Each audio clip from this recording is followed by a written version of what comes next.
বিশ্ব ব্যাংক ও পল্লী কর্ম সহায়ক ফাউন্ডেশন PKSF এর আর্থিক সহযোগিতায় সোশ্যাল আপলিফটমেন্ট সোসাইটি সাস পরিচালিত রেইজ প্রকল্পের উদ্যোগে শনিবার বিকেলে সাভার আরাপাড়া জমিদার বাড়িতে কমিউনিটি আউটরিচ প্রোগ্রাম অনুষ্ঠিত হয়েছে।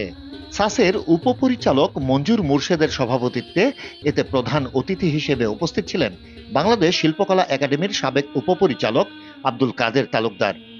বিশেষ অতিথি হিসেবে উপস্থিত ছিলেন এবাক পাবলিক স্কুলের ভাইস প্রিন্সিপাল শফিক পাটোয়ারি, সাংবাদিক ও সাংস্কৃতিক ব্যক্তিত্ব তোফা সানি, নিউজ টিভি বাংলার ব্যবস্থাপনা পরিচালক মোহাম্মদ রফিকুল ইসলাম, SDD এর নির্বাহী পরিচালক সীমান্ত সিরাজ, সাস সাভার 1 এর শাখা ব্যবস্থাপক মোহাম্মদ নুরি আলম, সাভার 2 শাখা ব্যবস্থাপক ফকির মোহাম্মদ রুকুন উদ্দিন।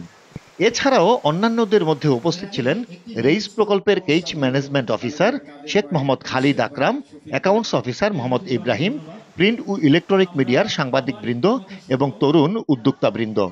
অনুষ্ঠান সঞ্চালনায় ছিলেন রেইজ প্রকল্পের সমন্বয়কারী বাবুল মুরল।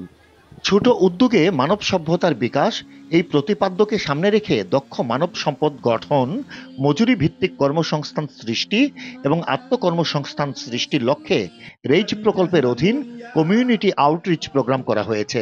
এতে সাভার এলাকার প্রায় 2 শতাধিক বেকার যুবক ও যুবতী উপস্থিত ছিলেন।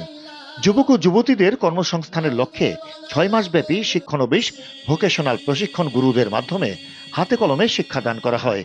বেকার তরুণদের 6 মাসব্যাপী প্রশিক্ষণের মধ্যে রয়েছে beautification, fashion garments, mobile servicing, AC fridge মেরামত, electrical, welding, automobile, motorcycle servicing ইত্যাদি। উক্ত প্রশিক্ষণে শিক্ষানবিশদের প্রশিক্ষণের খরচ ছাড়াও জনপ্রতি 21,000 টাকা করে স্কলারশিপ হিসেবে প্রদান করা হয় এবং প্রশিক্ষণ শেষে চাকুরির ব্যবস্থা করা হয়।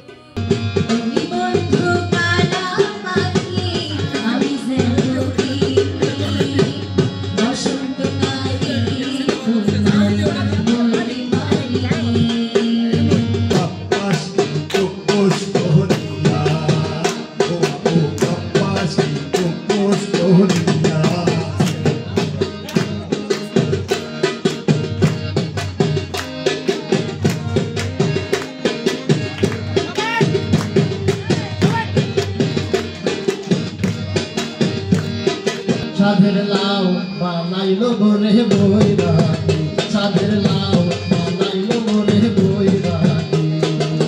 ও লাউয়ের আগা খাইলাম, আগা গো খাইলাম, আগা খাইলাম গো।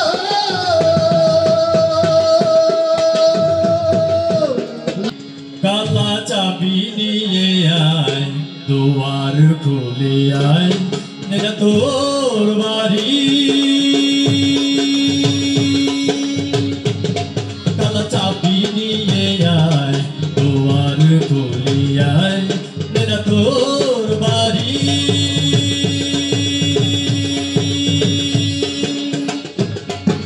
বাজাই বাসি একেলা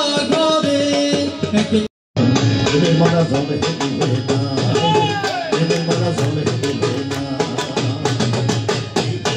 প্রেম করিয়া গেল বহুজনে,